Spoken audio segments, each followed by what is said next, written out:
call me a god. You call me a god. You call me a god. You call me a god. Let's go. I'm about to go off like a weapon. Fuel to the top, gotta fill up. Yo, what's going on, good people? Welcome back to the Juggernaut Show. I'm your host, Juggernaut097, and today I'm here to review WWE Money in the Bank 2023. Boy, oh boy, Money in the Bank 2023. And also, before we get started with this review, if this is your first time checking out my channel, feel free to hit that subscribe button, hit that like button, and also go down in the comments and the live chat. Go down below. Tell me what your thoughts were from Money in the Bank. And also go turn on my notification bell to be notified every time I make a new video. That really helped me out quite a bit. But yeah, Money in the Bank was this past Saturday, July 1st, 2023, from the O2 Arena in London, England. And boy, oh boy, this was a show. I really enjoyed it top to bottom. I mean, usually on certain shows, I mean, there might be a few matches I don't really care about. But this right here, this was a really fun show. I mean, London, we already knew the crowd was going to be hyped because, people like to say, oh, sometimes London likes to take over shows. They like to hijack the show, which, hey, I love when a crowd is energetic and, really get into it with all the chants because it makes me get into the show as well. So that was definitely a positive, with the crowd getting into it. Also, the matches, they pretty much delivered. I liked basically all the results from the show. This was one of the best premium live events of the year, in my opinion. Maybe behind WrestleMania Night 1. I don't know. I have to wait. But, Backlash is up there as well. But, man, this was definitely a fun show. I mean, we had amazing Money in the Bank matches. Plus, we had the civil war between the Bloodline. And we also had some surprises on the show. So, I mean, this was definitely a fun show to watch. So, let's quit wasting time and let's get started with this review because I'm going to try to get this done pretty quick. So, the first match that kicked off the pay-per-view was the men's Money in the Bank ladder match. This was pretty cool that they started the show off this way because they usually start off the show like with the women's Money in the Bank ladder match. But I like the way they did this because they go like, oh, could the men's Money in the Bank winner cash in on the world champion or the undisputed WWE Universal Champion? Who knows? So it left that like up in the air to be determined. But the competitors in this match we had were Damian Priest, Butch, which it's unfortunate they didn't call him Pete Dunne here because I was hoping that he would get his name Pete Dunne back, but they didn't capitalize on the opportunity to call him Pete Dunne. But we have Butch in here. We also had Santos Escobar, L.A. Knight, yeah, and then we also had Shinsuke Nakamura, and then we also had Ricochet and Logan Paul. And we got a comment from Cage My IQ. It says starting off this way was a good foreshadowing to later on in the night. Yeah, most definitely. I'm happy this match started off the night. But no, this match was really enjoyable. I mean, every guy worked pretty well in this match. I definitely think the MVP in this match was Ricochet. I mean, he was taking some fantastic spots in this match. I mean, there was one spot that was with Logan Paul and Ricochet where they were trying to go through a table, do a spot through a table, but Logan Paul ended up botching it a little bit. But I gotta say this, Ricochet, he helped save that spot. I mean, the spot still looked bad, with the Spanish fly that they're trying to do, like on the outside, but it looked like Logan Paul freaking broke his neck. I mean, thankfully, he didn't get hurt that bad. I mean, he was kind of bleeding from his shoulder and stuff, but it didn't look like anything like too serious. But when I saw the in moment when they kept like replaying it, Yeah, that spot was just that's crazy. I thought they were just gonna be, have the ladder tip over, and then both Logan Paul and Ricochet were just gonna go through a table. I thought that was gonna happen. I thought that was gonna happen, but I didn't think they were gonna do like try to do like a Spanish fly. But Ricochet helped save Logan Paul, so props to Ricochet with that. I mean, Butch was over here. He was doing some pretty nice stuff. He hit a nice moonsault off the ladder. Um, LA Knight, he was looking pretty dominant. Like people were behind LA Knight quite a bit. Every time he was climbing up the ladder, the whole crowd was like popping for LA Knight. So that was pretty nice. Santos Escobar hit some nice stuff in this match. But the ending came when LA Knight, it looks like he was about to win the Money in the Bank. But no, no, no. Damian Priest comes up there. He hits what's his finisher called? The South of Heaven or something like that. He hits that finisher and he hits Logan Paul. I mean not Logan Paul, LA Knight off the ladder and then goes back up. Nobody's around. And the winner of the Money in the Bank is Damian Priest. Which this was one of my I had like three picks in this match. So my first pick, who I thought was gonna win it, was LA Knight, which he didn't win. And my second pick I thought was gonna be like Logan Paul. Because I wouldn't put it past WWE to put the briefcase on Logan Paul because just how much publicity that he will get and like how much eyeballs that will get on WWE television. So I would have been put it past WWE. But then also, Damian Priest was my third choice. He was the dark horse in this match. Like, hey, there's a story to tell here. Maybe, they're starting to look like they're, kind of grooming him, towards like the main event scene. And looks like there may be a babyface push, which will be pretty good. But yeah, I'm happy. Damian Priest won. I'm not upset with the choice. It was good that they went with him. And there's definitely like a wrinkle, later on, in the night what happens. So which I'll talk about that here in a minute. But I'm gonna read some comments here. So Cage says Ricochet versus Paul should happen at SummerSlam. I definitely agree with that. I definitely agree. I think those two guys, the stuff that they had at the Royal Rumble, when they did that dive across the ring, that was pretty cool. And here, they were doing some pretty nice, decent stuff until that bad spot happened. But still, I mean, I'm not going to necessarily put it on those guys because there was a lot of ladders in the ring, so and it was kind of hard to pull off that spot there. So I definitely got to say that. And it says, a great take on the Spanish fly spot. Definitely could have been catastrophic, but props to Ricochet for taking the lead to try to save the spot. Yeah, most definitely. I mean, to be honest, I think they should have ditched the spot. I don't think they should have tried something else because like it could have been really, like you said, it could have been catastrophic. But thankfully, nobody got hurt badly, and like I said, it was a fine match. It was good for what it was. Definitely solid way to start off the show. And then the next match we had was the undisputed women's tag team championship. So we had Ronda Rousey and Shayna Baszler defending titles against the returning Liv Morgan and Raquel Rodriguez.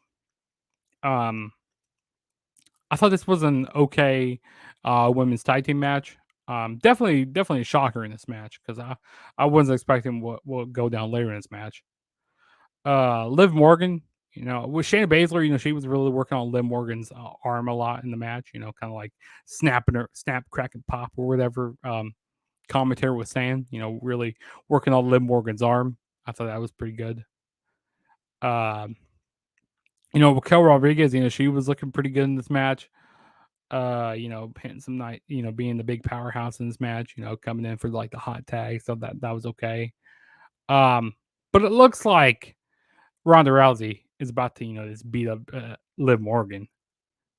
And then we have Shayna Baszler that's put in her rear naked choke, or what's her finisher called? Shayna Baszler's sleeper, her like rear naked choke.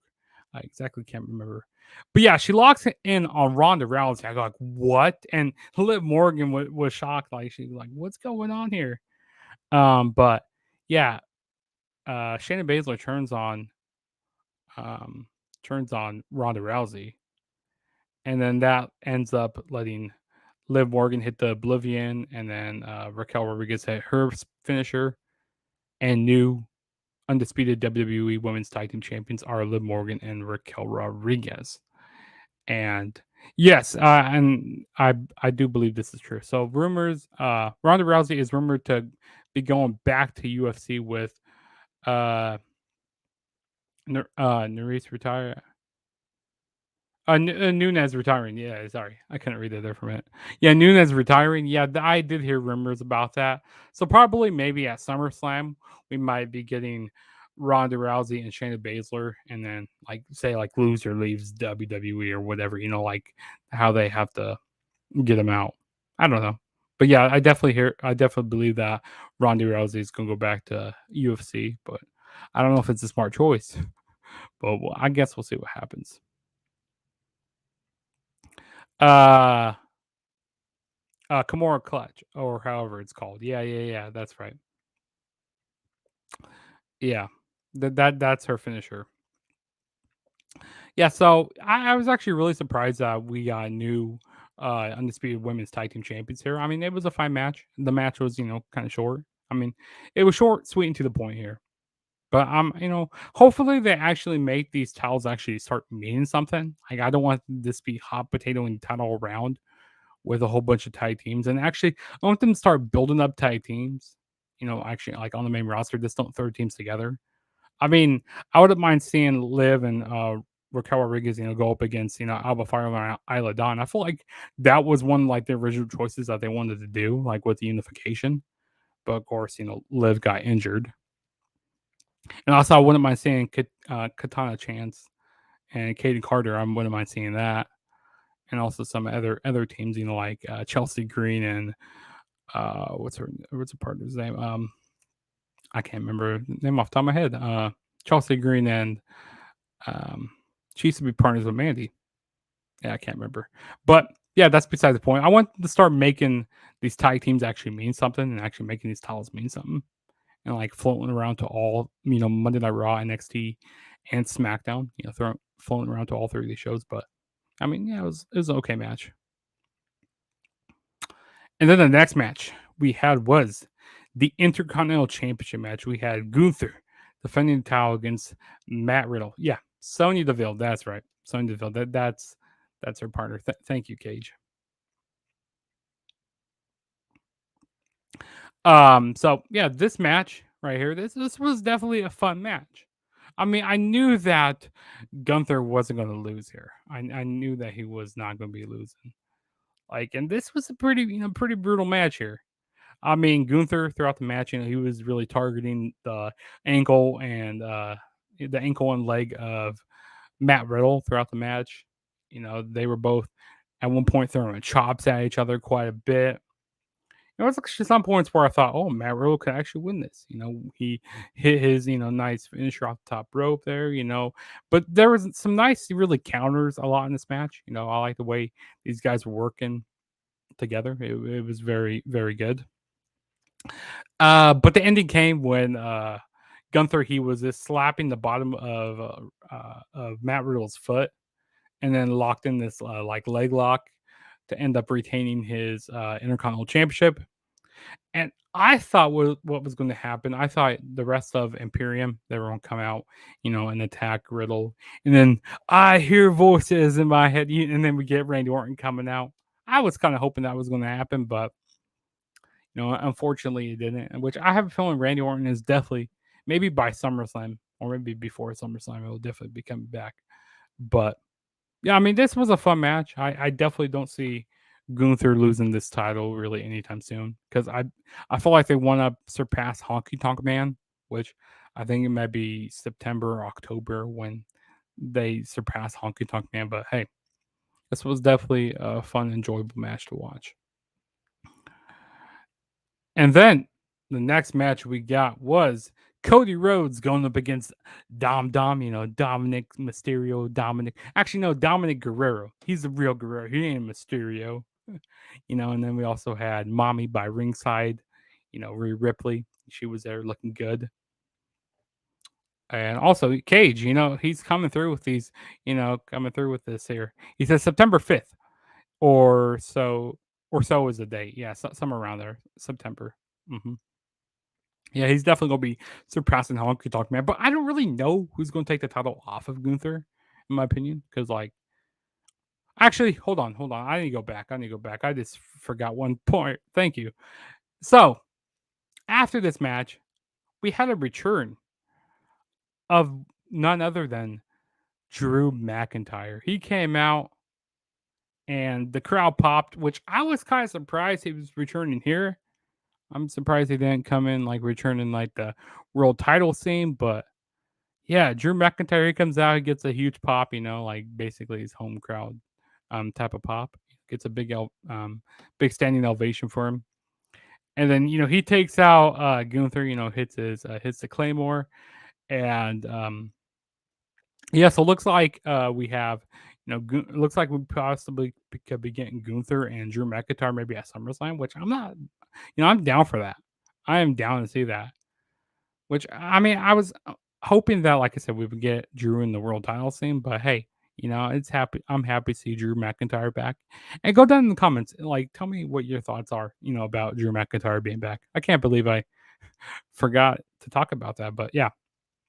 Now we can go move on to this next match. So we had Dominic Mysterio and Cody Rhodes, the American Nightmare.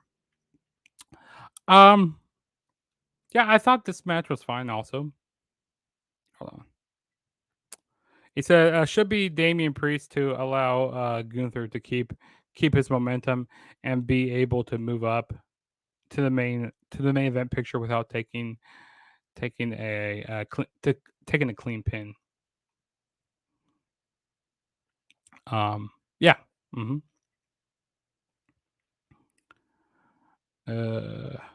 Ninja Boy, you could join on my live stream later on throughout the week. I'll be doing another live stream, so I'll let you join during that most definitely. But yeah, about this Cody Rhodes and Dominic Mysterio match. This match was definitely fun. I really enjoyed it. We had Rhea Ripley. She was causing a lot of interference throughout this match. Also, I thought this match was gonna go like on a little longer than what I expected it to be, but I mean, it was definitely fun. Of course, Dom, he was, trying to get a lot of cheap shots in throughout the match. He slapped Cody Rhodes like right at the beginning and then ran away, ran to the top of the stage. So, he was being that chicken shit heel in this match here. Um, we also at one point had Dom try to do the 619, but it got caught by Cody Rhodes, and then Cody Rhodes ended up doing like a like a helicopter spin and doing an Alabama slam to end up winning the match. Which, like I said, I thought this match was going to go on a little longer. But I mean, I was expecting Cody Rhodes to win here. Like there was a point, like there was some doubt in me, like okay, maybe Brock Lesnar can come out and help Dom win. That was the only reason, like that Dom was going to win the match if Brock came out. But Brock didn't come out. He didn't show up on the show. So the winner match here was Cody. But Brock Lesnar is going to be on Monday Night Raw tonight. So, we could be seeing a confrontation between Brock Lesnar and Cody Rhodes to set up their match at SummerSlam. Because been hearing rumors it could be like a bull rope match or some type of stipulation. So we'll see what we get on Monday Night Raw tonight. But we'll move on to the next match. Actually, before this match, before this match, we had the return of Mr. John Cena, which I was surprised that he came out on this show. Like I heard the trumpet horns, I like, oh man, Cena's here. Okay, what's Cena got to say? Who's he going to be getting interrupted by? Yeah, we had Cena come out, cutting a pretty decent promo. Basically hyping up the London crowd, saying, "Hey, London needs to get a WrestleMania and all that." Basically pandering to the London fans and saying that. I mean, I do agree that London should get a Mania in the future because I mean, but then again, time zone differences. I don't know. They have to work out the logistics, like with all the time zones and all that. But I mean, we do watch, these things, like on demand and stuff. So I mean, we can't go back and watch these pay per views. So it's not like they can't do, um, it's not like WWE is actually on pay per view where you have to pay 50, $60 to watch it. So I mean, that's a positive there. So like, and we can go watch this, only for $10. Go on the WWE Network, watch it on demand, or Peacock, whatever you have. So I mean, it's definitely doable for um a WrestleMania to go to London or go overseas somewhere. But yeah, so we had Cena talking and talking, and then next thing we know, we had Grayson Waller come out and basically saying, "Hey, that WrestleMania doesn't deserve to be in London. It should be going down to the land down under in Australia." And saying that, hey, you know, well, Grayson Waller, he was saying that Cena should give him a little rub, and Cena didn't agree with that, and Cena basically gave him an attitude adjustment, and yeah, so I mean, maybe we could get a match with them at SummerSlam. Maybe I don't know if Cena's um what his schedule is like, with like movies and all that. But I wouldn't be surprised if we get John Cena and Grayson Waller at SummerSlam. But yeah, we have the return of Mr. John Cena. And go down in the comments, let me know what your thoughts on seeing Cena come back. I thought, he was gonna be promoting something. I mean, he kind of did promote something a little bit. You kind of get this in the back of my mind, go like, oh, WrestleMania could be coming to London someday. And also, the Wrestling Junkie podcast says Grayson Waller is what WWE wanted Austin Theory to be. This match has my money. Yeah, most definitely. I would definitely love to see this match happen. But yeah, so we had, like I said, this was the return of John Cena and Grayson Waller, coming out and trying to take a spotlight, which was very enjoyable. Now, the next match we had was the women's Money in the Bank ladder match. The competitors we had in this match were Io Sky, Trish Stratus, Zoe Starks, Bailey, or I like to call her Sexy Karen, Zelina Vega, and Becky Lynch. This was definitely a fun ladder match. I really enjoyed it. Throughout the match, we have Bailey and Io Sky. They were definitely, definitely working together a lot in this match. Taking out, Zelina Vega, and definitely doing that. Also, we had Trish Stratus and Zoe Starks. They had their eyes on Becky Lynch. To stop her from winning the match. So they were definitely trying to take out her. So we had quite a bit of like groups in this match. Factions and stuff, which was pretty cool. Zelina Vega. I mean, she was doing some pretty nice spots in this match. She hit a nice move off one of the ladders onto like all the women, which that was a pretty nice spot. Becky Lynch, she was looking good, trying to defend off, Trish Stratus and Zoe Starks. So that was pretty cool. There was one point where Zoe Starks, she brought out some handcuffs. I thought, oh, maybe she's just gonna get handcuffed to the ropes and prevent Becky Lynch from winning that way. But those handcuffs will come in handy later on in the match, which was a pretty. I like how this was really set up here. And then also there was one point in the match where Io Sky looks like she was about to win the briefcase, but Bailey tipped over the ladder, so kind of foreshadowing what was going to happen later on in the match. And commentary was saying, "Oh, Bailey was just doing that out of instinct. Like she didn't know that Io Sky was on, or like Io Sky didn't know that Bailey pushed her off, and Io Sky, and also Bailey didn't know that Io Sky was on the ladder." So kind of foreshadowing what's going to be happening. But the ending came down when we had uh Bailey and Becky Lynch. They had both of their like arms like through the rungs, and and then so Sky comes out of nowhere and she handcuffs Bailey's arm to the other handcuff. So both their arms are like caught in there, so they can't get out at all. They're stuck in there.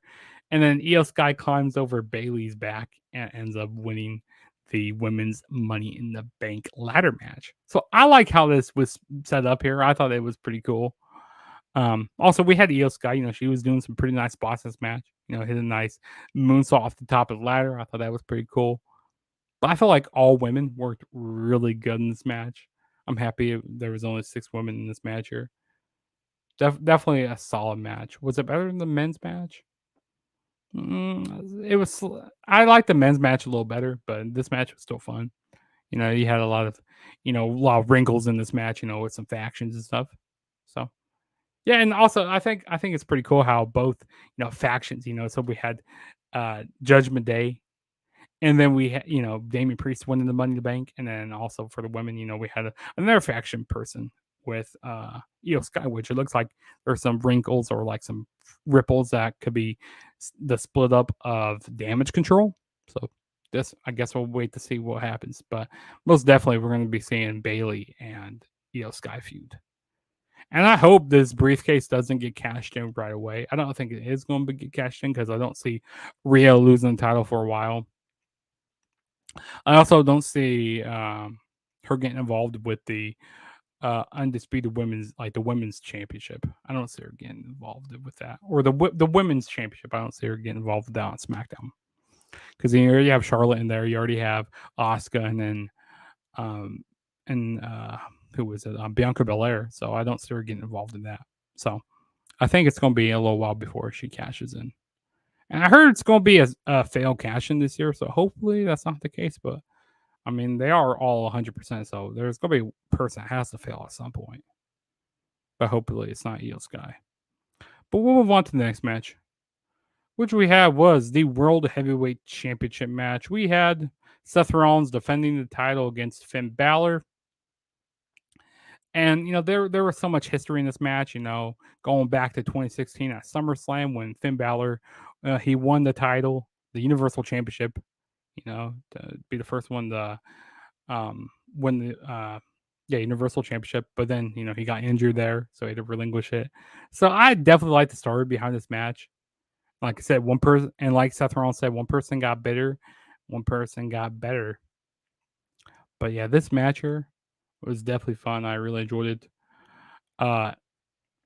Finn Balor, he really worked on Rollins' ribs a lot in this match.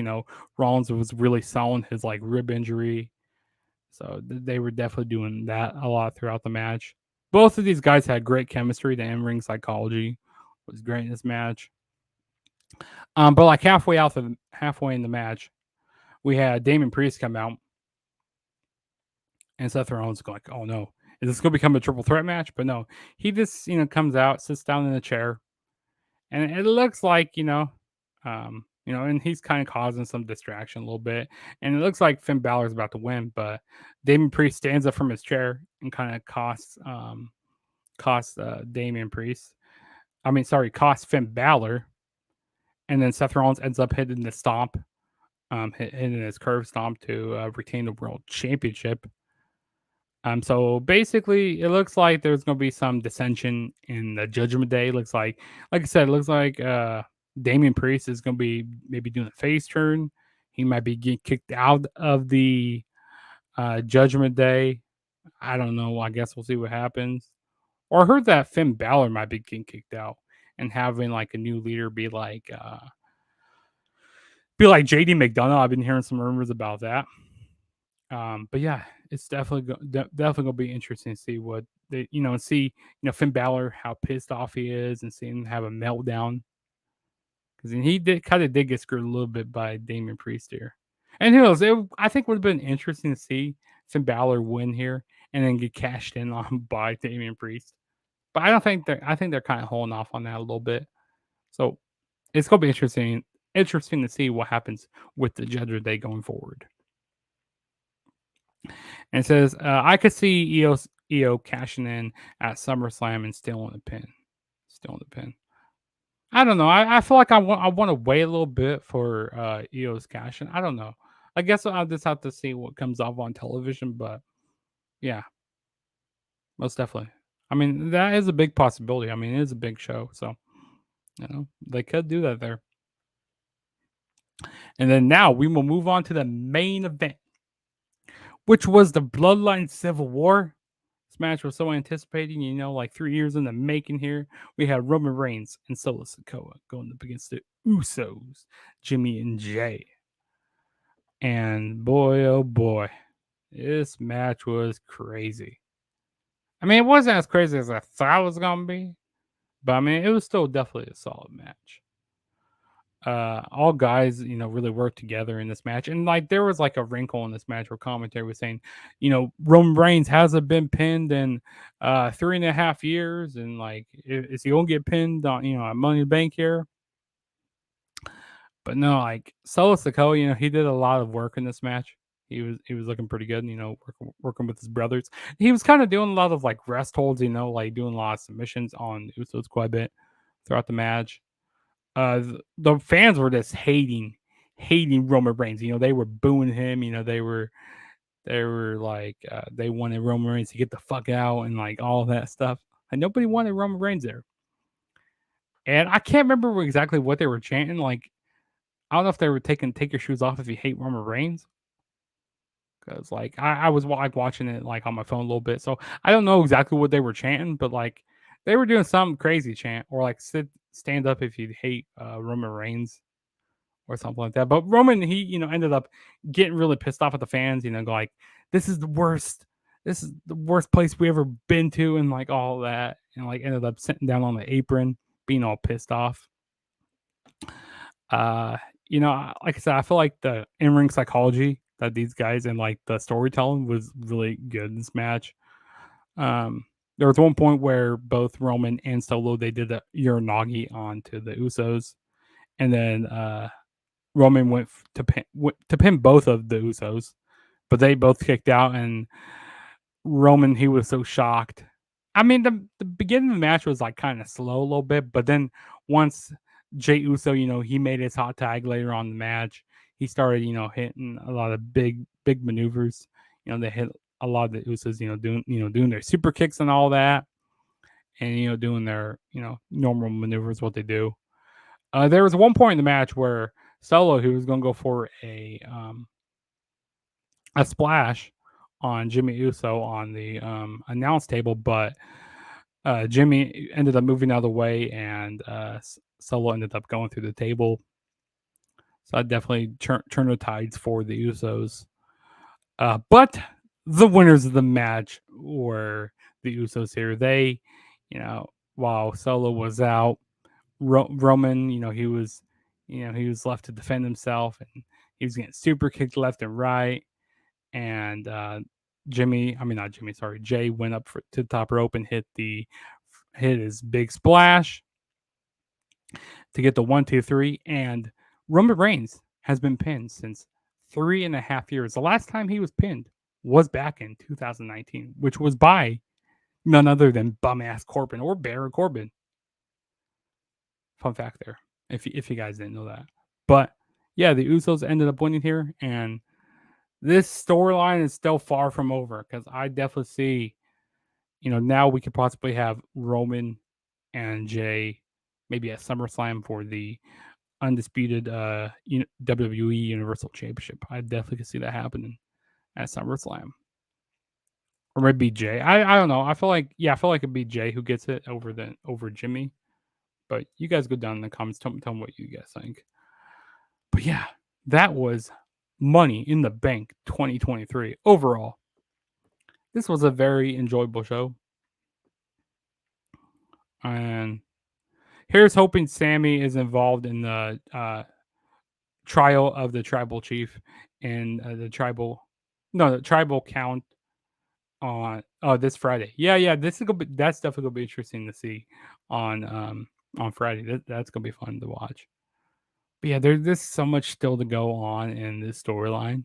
So much more juice to take out of this. It's gonna be fun. But yeah, that was Money in the Bank, like I said, 2023 review. I'm excited to see what happens forward. Going into SummerSlam. Seeing what the Money in the Bank winners do. It's definitely gonna be fun. So, like I said, if this is your first time ever checking out my channel, hit that subscribe button, hit that like button to help out the algorithm. Also, go down in the comments. Let me know. Like I said, let me know what your thoughts were on Money in the Bank, as well as turn on my notification bell to be notified every time I make a new video. And some videos I got coming up. So I'm going to be starting my Juggernaut retro reviews for SummerSlam reviews. So definitely stay tuned for my retro SummerSlams. Also, I got a vlog to upload as well. So there's definitely a lot of stuff to come up, and I got some more, live streams to do. I got a tier list to do. So definitely stay tuned for that. And also don't forget to share the video, share it with your friends, your family, because we are on the road to 700 subscribers. So let's get me there, and then we want to keep growing, and I want to hear what you guys have to say, and some videos that you guys want to see, because I like listening to you guys that post all these comments and stuff, because I really appreciate it quite a bit. Like in the bottom of my heart, I really appreciate you guys. So if it I just love talking about wrestling on here with you guys, and it's amazing. And also, I hope everybody has a good 4th of July tomorrow. Probably not going to be watching NXT right away because I'm going to be out, out and about doing stuff with my family. So, watching fireworks, grilling out. So hopefully everybody has a good 4th of July tomorrow. And hopefully, if you're blowing up shit, hopefully you guys are safe blowing up the shit. And I just want everybody to be safe out there. And like I said, I really appreciate everybody stopping by in the stream. Cage My IQ, really appreciate you coming by. We definitely have to get together sometime in the works. Also, the Wrestling Junkie podcast, appreciate it coming by. Ninja Boy, Eric Douglas. Hey, great to see you here. So I just saw a movie called Sound of Freedom. Amazing movie. I never heard of it. Is it like a new movie that's out in theaters right now? Because I didn't hear about anything about this movie, but hey, maybe I'm gonna have to watch it. Ninja Boy, like I said, thank you for stopping by. The Wrestling Junkie podcast, Cage My IQ, you guys, thank you for stopping by, commenting. But this is your boy Juggernaut saying peace out, and I will catch you guys in my next video. So, peace.